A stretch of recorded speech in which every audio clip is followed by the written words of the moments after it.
ரொட்டியிலே ஆத்தாவோட ருசி இருக்கும். அம்மியில் அரைச்சி ஆக்கி வச்ச நாட்டு கோழி பட்ட கிளப்பம்.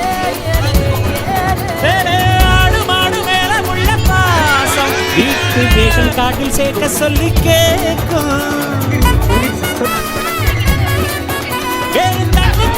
ஒரு தரும் நேசம் வெள்ளந்தி மனிதர்கள் வாசம் மண்ணு எங்க வீசம்.